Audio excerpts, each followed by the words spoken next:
les 7 corps, la même chose que les nôtres, mais le corps physique n'est pas sur le même taux temporel, donc on ne peut pas le percevoir.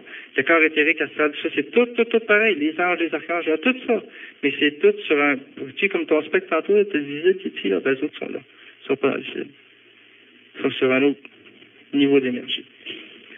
Ensuite, lorsque l'ange... Il n'y a pas moyen d'entrer en relation avec eux, puisqu'on a des appareils à ondes courtes, on a des appareils à extreme low frequency, là, de ondes très très longues. Effectivement, simple.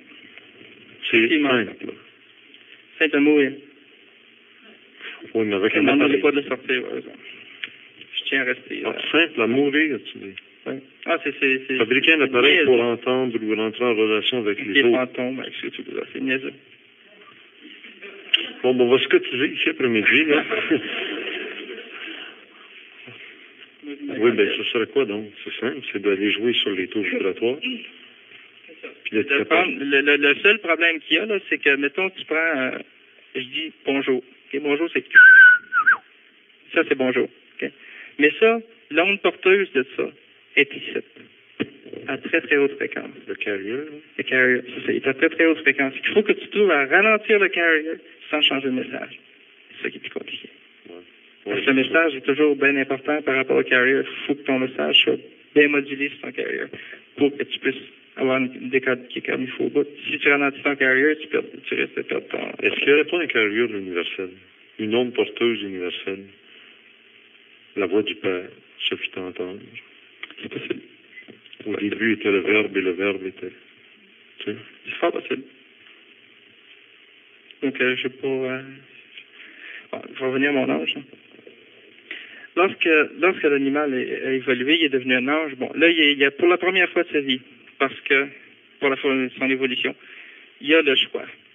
Il a le choix de soit poursuivre son évolution, OK, c'est-à-dire descendre dans la matière, parce que pour qu'il y ait évolution, il faut qu'il y ait matière.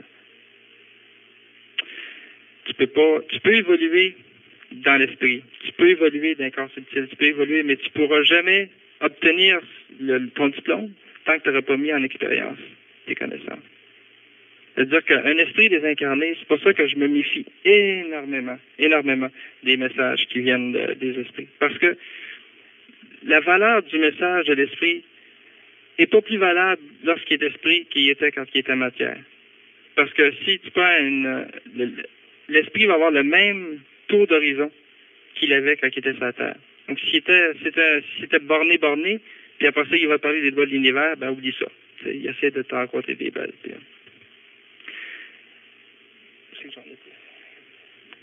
Genre là, il doit venir faire l'expérience. L'expérience pour qu'il descende dans la matière. L'expérience lui, mettons, il est esprit, là, il dit, bon, ben, ça devrait être comme ça, ça devrait être comme ça, ça devrait être comme ça, ça devrait être comme ça. Bon, ben là, Dieu dit, correct, si tu pensais comme ça, descends sur la terre, puis il va l'expérimenter. Puis, on va dire les résultats. Je parle bien simplement, là, mais c'est à peu près ça qui se passe. Bon, l'ange redescend sur la terre. Ça, c'est la chute des anges. On a appris dans le paradis, là. On n'a jamais expliqué, mais là, c'est ça. Là, on repart comme un homme. Il peut rester ange aussi. Mais la différence entre l'ange et l'archange qui s'en vient ensuite, c'est que l'ange ne prend pas de décision. Sauf la décision primaire de redescendre, de rester là, il ne prend pas d'autres décisions. Il obéit au doigt et à l'œil. Il est très faible aussi. Donc, si, par exemple, un ange s'incarne dans la matière, s'il n'y a pas trop d'archanges autour, il va se manger tout rond.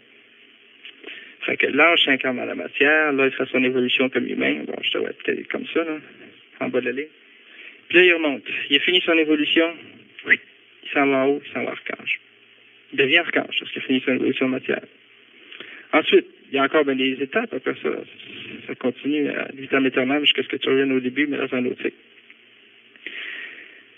Là, tous ces mondes-là ici, l'ange, l'archange, le père, qui est 3-4 000 d'altitude par rapport à ça.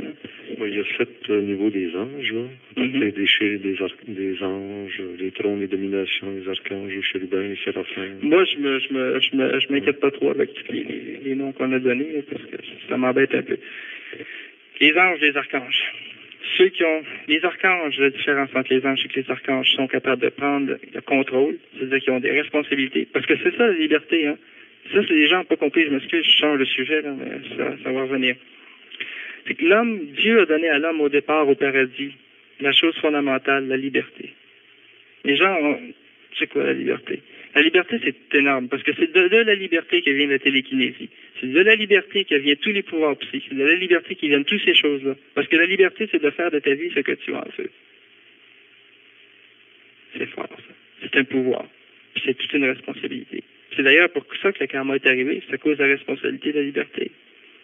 Tu sais, tu peux pas donner à un gars, donner un coup de pleine face parce qu'il a fait un ordre que toi, tu as donné de faire. Toi, tu dis, moi, tu es un soldat. Moi, je te dis, va tuer un homme. Mais que tu me reviennes, je n'irai pas te mettre en cours parce que tu es quelqu'un. Tu n'auras pas le choix, je t'ai donné l'ordre d'y aller. Mais si de ta propre liberté, tu décides d'aller tuer quelqu'un, ben là, je vais être obligé de te faire payer pour. Parce que c'est de ta liberté que tu as pris la décision. Donc, liberté implique responsabilité, implique pouvoir sur la matière. Présentement, il y a un paquet de ces gens-là, puis de ces gens-là sur la Terre. Énormément. Énormément. Il y a un paquet... Bon, là, je m'en viens ésotérique, je lance la science, puis j'espère que je ne fais pas trop rire de moi. Il y a un paquet d'archanges sur la Terre. D'ailleurs, je regarde les gens qui sont ici, puis je dirais qu'il y a à peu près 30% des gens qui sont ici qui sont déjà archanges. Puis le reste sont probablement des anges. Ben, remarquez que je vais vous dire une chose. Les anges et les archanges, c'est la hiérarchie, là, ça vient de l'arbre séphirotique, avec les 9 principes des forces là, qui gouvernent. Là. Est-ce qu'il y en a ici qui ont déjà étudié l'arbre séphirotique?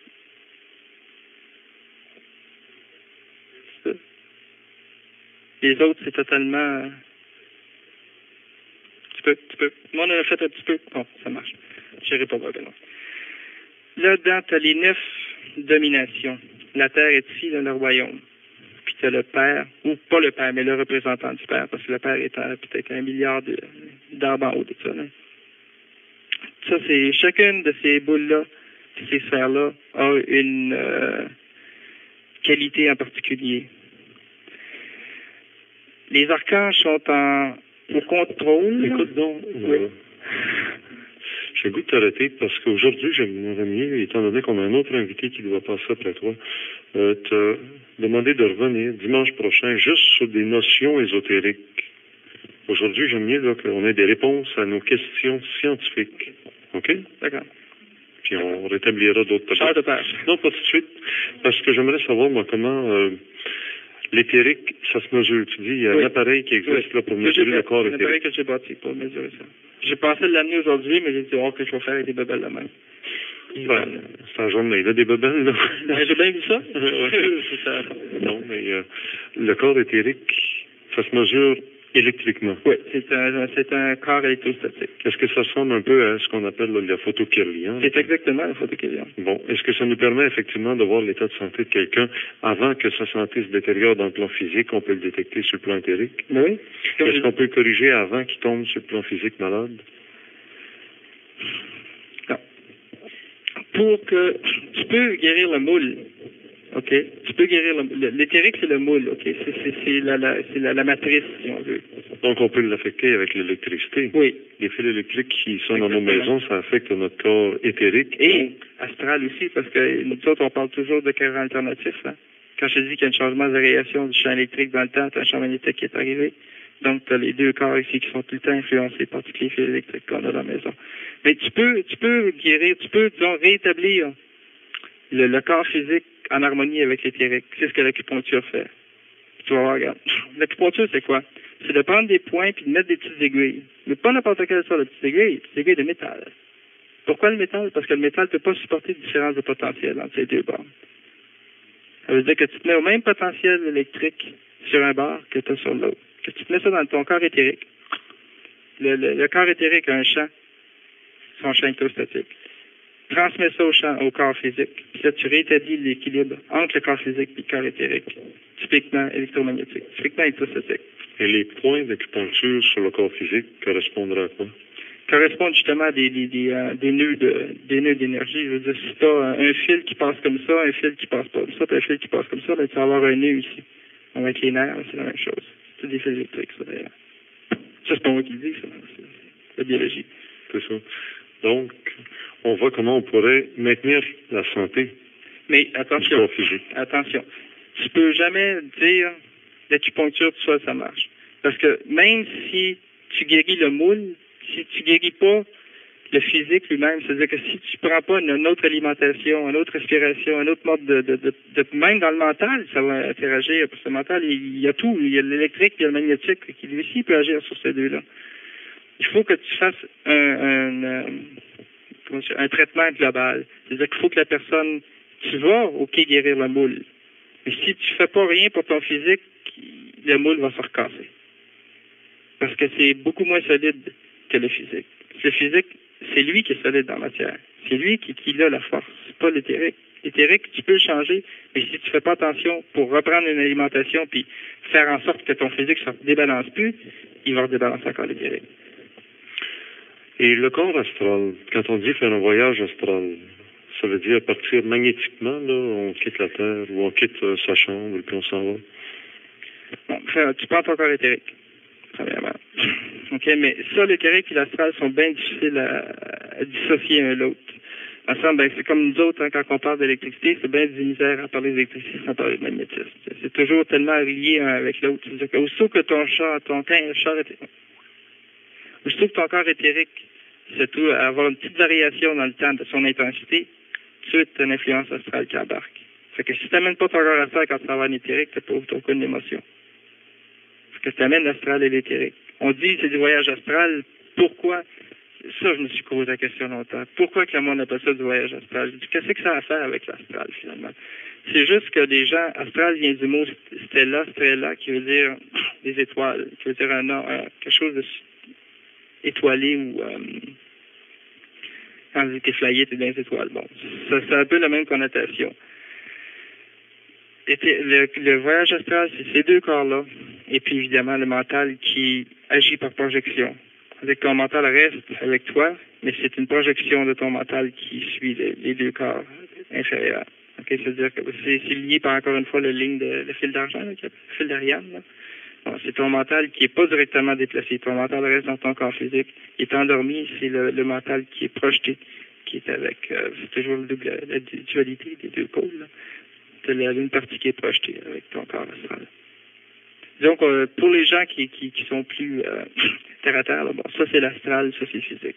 Si tu veux mettre deux points, notre physique, l'astral puis le mental.